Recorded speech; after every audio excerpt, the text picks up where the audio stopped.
Et bonjour à tous, c'est Adeline, je suis ravie de vous retrouver aujourd'hui dans cette vidéo où j'ai décidé de venir vous parler des énergies négatives que l'on peut trouver chez soi. Je vais diviser cette vidéo en plusieurs parties. La première, ce sera les différents types d'énergies négatives que l'on peut trouver à notre domicile. Puis la deuxième partie, c'est comment les déceler, quels sont les symptômes qui peuvent vous dire « Ah, là, il y a peut-être un problème chez moi ».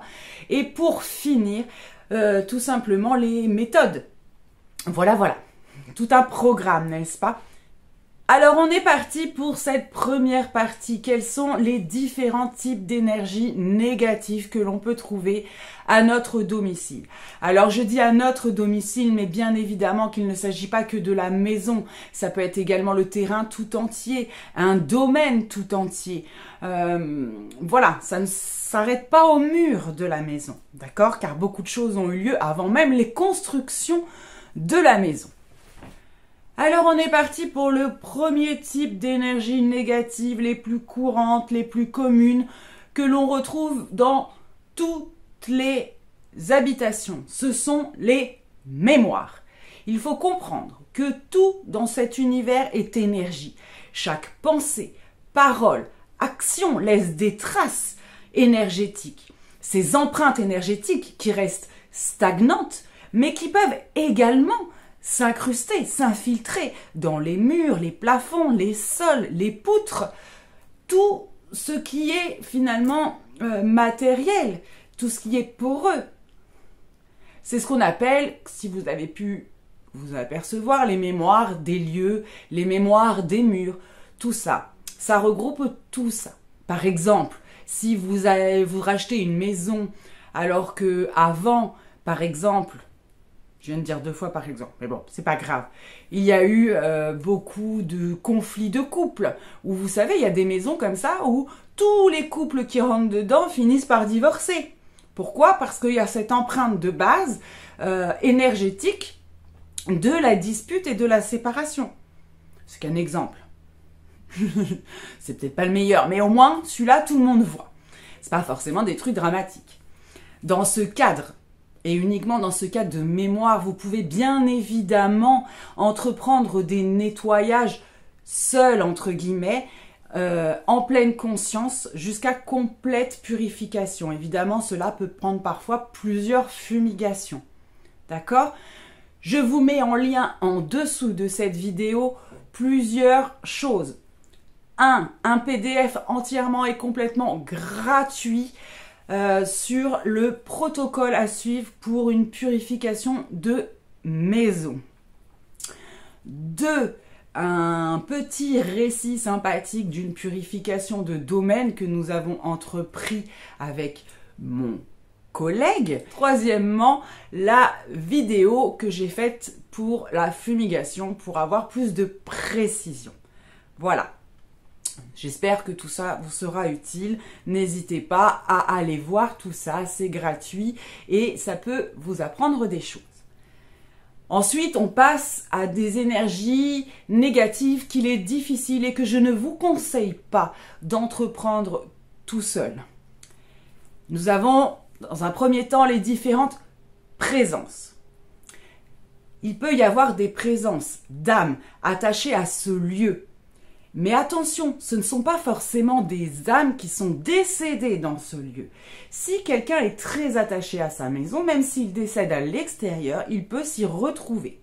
Ça, c'est une chose à savoir parce que souvent, les personnes qui sont un peu éveillées vont demander justement s'il y a quelqu'un qui est décédé dans cette maison ou pas. Mais sachez que ce n'est pas forcément le décès en lui-même qui entraîne, entre guillemets, le hantage de la maison par cette âme. C'est important quand même. Et c'est indispensable pour vous aider. Alors, il faut libérer cette âme pour elle, bien évidemment, parce qu'elle n'a rien à faire là, qu'elle mérite aussi le repos et la paix éternelle, mais également pour vous, parce que, évidemment, tout ce qui est négatif, que ce soit les mémoires ou tout ce que je vais énoncer après, entraîne forcément des choses négatives pour vous et votre santé. Mais nous verrons ça à la fin de la vidéo. Nous avons des entités négatives. Là, évidemment, on atteint encore un autre stade. Ne vous attaquez pas à ça sans connaître les tenants, les aboutissants de tout ça. Pourquoi vous auriez des entités négatives chez vous? Vous allez me dire si vous êtes quelqu'un de positif, de bienveillant, etc. Et bien tout simplement parce que les mémoires des lieux négatifs peuvent attirer de négatif. Vous ne serez pas sans savoir que l'énergie négative attire le négatif. C'est une des premières raisons. Vous pouvez avoir également tout simplement des disputes au sein de la famille. Normal quand on a des enfants, quand on a un conjoint, c'est tout à fait normal par moment d'émettre comme ça des énergies négatives telles que les disputes, les pensées, etc.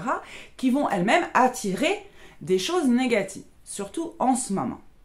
Vous pouvez également avoir quelqu'un qui a été de passage chez vous et qui n'était pas forcément d'une énergie très très positive et qui a amené avec lui ou qui a attiré ces choses-là.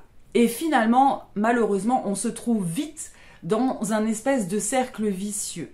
Parce qu'une fois que ces énergies, ces entités négatives sont dans les lieux, ils vont faire en sorte que vous soyez négatif, de créer des tensions, de créer des pensées négatives, qui vont elles-mêmes attirer d'autres négatifs. Et on peut très très très vite se retrouver embourbé dans quelque chose de malheureusement très contraignant et qui vous entrave fortement pour vous atteindre la paix et la sérénité tout simplement. Nous avons également dans les types d'énergie négatives tout ce qui est magie négative. Votre habitat. C'est à bien comprendre que l'habitat peut être également victime de ces magies négatives, noire, rouge, grise, peu importe.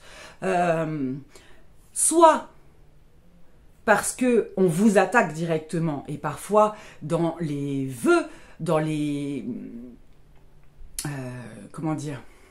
les propriétés de la magie, c'est par exemple pour que vous perdiez tout. Et si on veut que vous perdiez tout, votre maison, votre habitation en fait partie, ou que vous vous trouviez mal. Comme vous êtes principalement chez vous, eh ben, le lieu est également visé. Cela peut être également parce que le terrain avant même la construction, c'est-à-dire le terrain sur lequel a été bâtie votre maison, a été le lieu de rituels ou de magie, comme ce fut beaucoup, par exemple, dans les temps anciens, Moyen-Âge, etc., où c'était peut-être des forêts à l'époque, sauf que maintenant, il y a une maison dessus. Voilà, ça peut être des choses comme ça. Ou alors, ça peut être que des habitants précédents ont fait des rituels occultes. Tout simplement. Ça peut être également aussi que certaines personnes qui ont séjourné, pas forcément habité, comme je vous disais tout à l'heure, pour les entités, mais c'est le même principe pour la magie, n'étaient pas forcément lumineux et ont laissé une empreinte. Et ça peut être également parce que malheureusement ça devient en vogue et que c'est très dangereux et que les gens ne le savent pas. Et ça c'est aussi valable pour les entités négatives que j'ai dit avant, c'est tous les appels. Tels que le Ouija, les verres d'eau, les réunions où on s'amuse à appeler des esprits. Bah oui, mais on ne sait pas qui vient.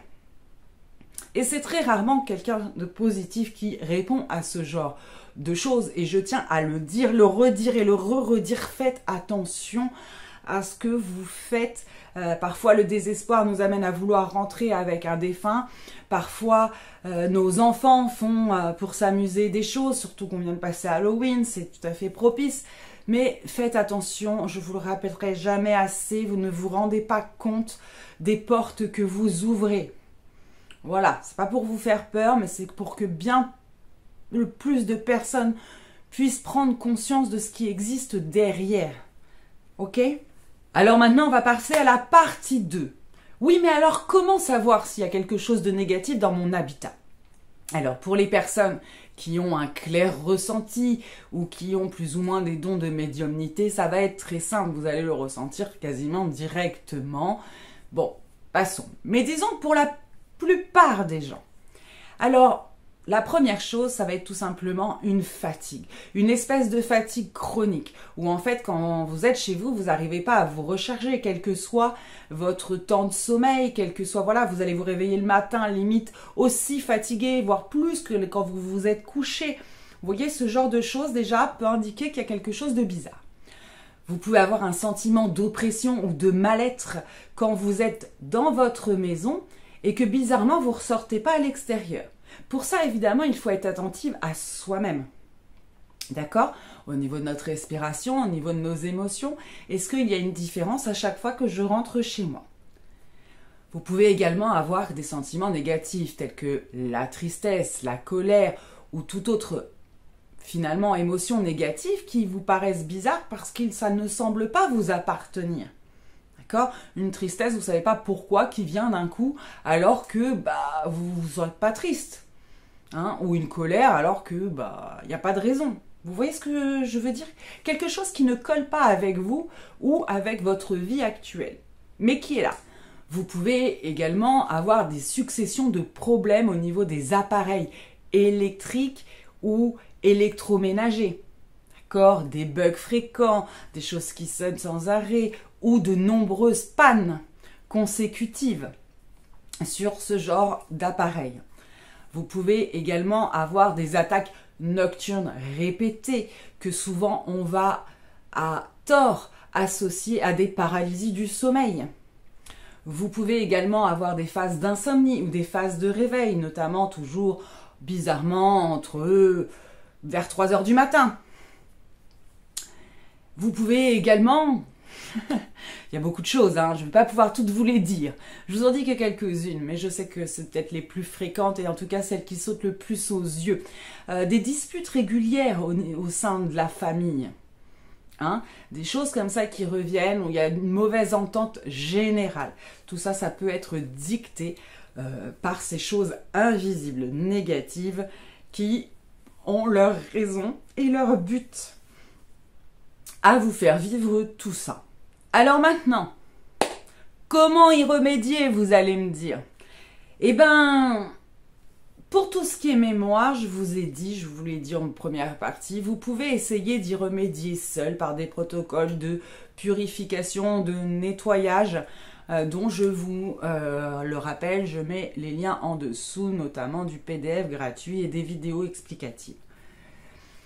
Pour tout le reste, je vous conseille vivement de faire appel à un professionnel. Faites attention également à qui vous faites appel. Bien sûr, il faut que la personne vous mette en confiance. Donc, n'hésitez pas à contacter de vive voix, même si tout peut se faire à distance. D'accord ? Moi, par exemple, je peux pratiquer, si c'est proche de chez moi, je me déplace, mais si ce n'est pas le cas, je le fais à distance et ça fonctionne tout aussi bien, notamment pour les personnes qui pratiquent l'astral, par exemple. Voilà. Voilà un peu tout ce que je voulais vous dire. Je voulais pas que ce soit trop long, hein, parce que voilà, faut pas non plus que ça vous ennuie, mais en même temps que ça puisse aider certaines personnes qui comprennent pas trop ce qui se passe et qui se disent ouais, peut-être qu'il y a quelque chose comme ça. Si il y a quelque chose comme ça que vous voulez vous faire aider, je vous mets également le lien en dessous pour pouvoir me contacter, tout simplement, me contacter ou commander cette prestation, tout simplement. N'hésitez pas, car il ne faut pas faire cela, faut pas que vous soyez, entre guillemets, pris dans un espèce de sentiment de piège où vous ne savez pas quoi faire, ou comment libérer. Tout est possible toujours. Attention, quand même, je le dis, parce qu'il y a de tout et n'importe quoi, c'est toujours pareil, comme surtout pour tout type de prestations. Si d'ailleurs j'ai fait un live sur ce sujet que je vous invite également, je mettrai le lien aussi en dessous, allez voir si cela vous intéresse, mais faites attention quand même à qui vous le demandez, d'accord? Des tarifs excessifs sont déjà une espèce d'indication pour vous dire que là, il y a anguille sous roche, d'accord? trop peu cher, c'est pareil. D'accord, il faut bien comprendre que les libérateurs prennent des risques et ça demande certains savoirs, surtout quand on touche à de la magie ou des entités extrêmement négatives. D'accord? Donc, la bonne fourchette, voilà, mais ne dépensez pas des milliers d'euros, ça c'est pas possible. D'accord? Enfin, je vous laisse faire appel à votre intuition. Votre intuition qui, je vous rappelle, sont vos guides, et puis votre discernement, allez vers des personnes qui vous mettent en confiance, mais sachez que tout est réparable et que vous avez le droit d'être chez vous, et d'y vivre en paix. Voilà mes amis, je vous fais d'énormes bisous et je vous dis à très vite. Bye!